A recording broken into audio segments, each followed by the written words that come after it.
الحمد لله رب العالمين الصلاة والسلام على رسول الله أما بعد.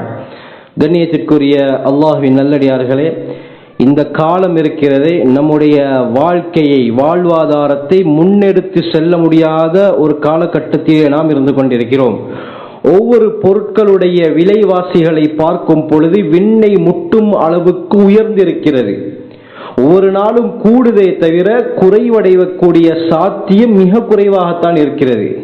ஒவ்வொரு பொருட்களுடைய விலை அதிகரித்து கொண்டு தான் செல்கிறது. அதற்கேற்ற சம்பளமோ அதற்கேற்ற ஊதியமோ நாம் பெற முடியாத ஒரு சூழ்நிலையில் தள்ளப்பட்டிருக்கிறோம்.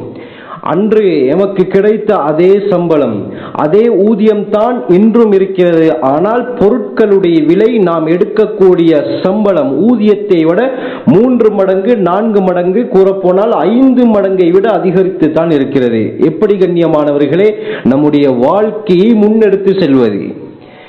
நாம் நம்முடைய தேவைகளை நம்முடைய எஜமானர்களிடத்தில் பொஸ்மார்களிடத்திலே கூறுவதற்கும் வெட்கப்படுகிறோம்.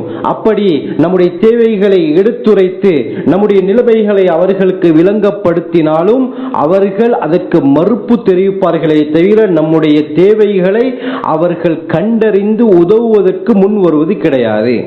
கண்ணியமானவர்களே, இதற்கெல்லாம் ஒரு வழியை ரசூலுல்லாஹி ஸல்லல்லாஹு அலைஹி வஸல்லம் அவர்கள் 1400 வருடங்களுக்கு முன்னால் தெளிவாகவே சொல்லிவிட்டார்கள்.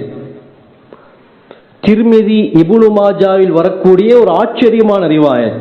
இந்த ஹதீஸிலே ஸல்லல்லாஹு அலைஹி வஸல்லம் அவர்கள் சொன்ன அந்த வழியை, நபி அவர்கள் காட்டி தந்த இந்த விதத்தை நாம் நம்முடைய வாழ்க்கை எடுத்து நடந்தால் நாம் அல்லாஹ்விடத்திலே எந்த துஆ கேட்டாலும் அல்லாஹ் உடனடியாக கபூல் செய்கிறான். அது மட்டுமல்லாமல் படைப்பிடங்களில் யாரிடமாவது நம் உதவியை தேடும் பொழுது, உதவியை சொல்லும் பொழுது இந்த நபி அவர்கள் காட்டி தந்த பிரகாரம் செய்துவிட்டு அவரிடத்தில் உதவி கேட்டால் நிச்சயமாக அவரும் மறுக்காமல் நமக்கு உதவி செய்வார். கண்ணியமானவர்களே, திர்மிதி இப்னு மாஜாவில் வரக்கூடிய ரிவாயத் அப்துல்லா பின் அபி அவுஃபா அல் அஸ்லமி ரலியல்லாஹு அன்ஹு அவர்கள் அறிவிக்கிறார்கள், ஹரஜ அலைனா ரசூலுல்லாஹி ஸல்லல்லாஹு அலைஹி வஸல்லம், ஒரு நாள் நபிகள் நாயகம் ஸல்லல்லாஹு அலைஹி வஸல்லம் அவர்கள் எங்களிடத்திலே வந்தார்கள்.